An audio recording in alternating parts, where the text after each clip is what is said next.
Minha amiga e meu amigo, a Comissão de Constituição e Justiça da Câmara aprovou uma PEC que põe fim às decisões monocráticas tomadas pelos ministros do Supremo Tribunal Federal. Ou seja, aquelas decisões em que um único ministro vai lá e decide pelo sim ou pelo não, desconsiderando o colegiado, a decisão dos demais ministros. Essa medida, para passar a valer, tem que ser submetida agora ao plenário da Câmara, onde os deputados vão votar pelo sim ou pelo não, ou seja, aprovando ou não. Essa medida é extremamente importante, senhoras e senhores. É extremamente importante e eu explico por quê. Imagina uma proposta. É apresentada no protocolo, passa por diversas comissões na Câmara, e isso leva anos. Às vezes uma proposta leva até 10 anos para ser analisada.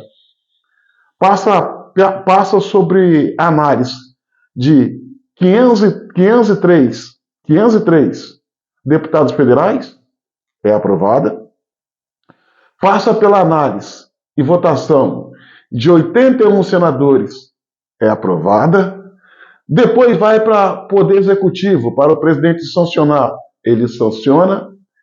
Aí me vem um único ministro que não teve voto, nenhuma simples canetada, sem consultar o plenário do Supremo Tribunal Federal, diz que aquela lei não vale. Não vale. É muito poder para pessoas desequilibradas que nem sempre usa a lei para fazer valer o que é certo, mas sim atendendo às conveniências e interesses de grupo. Essa proposta ela não vem para tirar o poder dos ministros do Supremo Tribunal Federal. Ela vem para fazer valer a harmonia que deve existir entre os poderes. E a gente tem visto que o Supremo Tribunal Federal, nas pessoas de alguns ministros do Supremo, daquela corte, tem usado a condição de ministro como ferramenta de perseguição política partidária. E agora a gente está vendo alguns ministros do Supremo reclamando pelos cantos, dizendo que isso é atentado à democracia. Está sendo discutido no foro apropriado, Câmara dos Deputados. E já foi discutido no Senado e aprovado no Senado. É o trâmite legal, correto, constitucional. A questão é que tem ministro que acha que o Supremo Tribunal Federal é a casa da mãe Joana, onde ele pode fazer o que quiser, sem freios e sem medidas.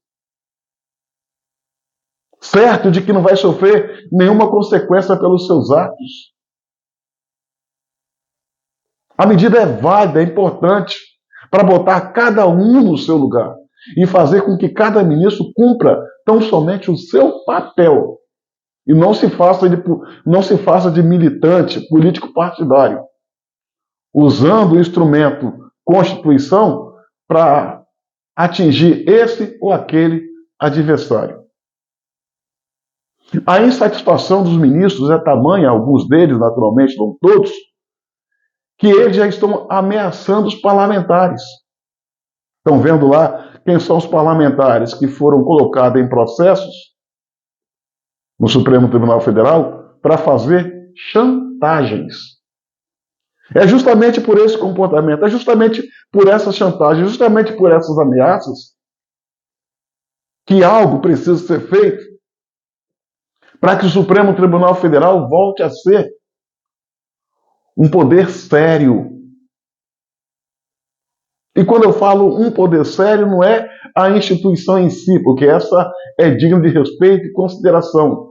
A atual composição de ministros do Supremo Tribunal Federal, que não goza de respeito do povo e não tem credibilidade perante a nação, justamente por causa desses comportamentos.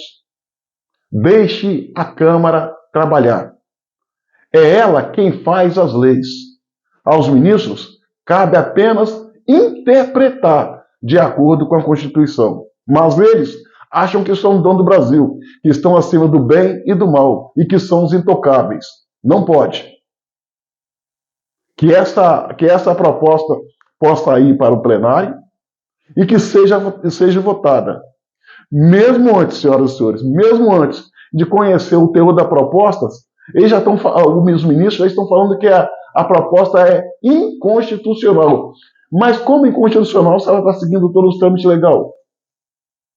E estão dizendo também que vão derrubar, que vão derrubar no plenário do Supremo se essa proposta for aprovada. Simples. Se eles fizerem algum gesto de retaliação nesse sentido, cabe aos senadores e deputados, em especial da oposição, fazer obstrução em todos os trabalhos da Câmara e Senado, não votando nenhuma matéria, até que o Brasil volte à ordem.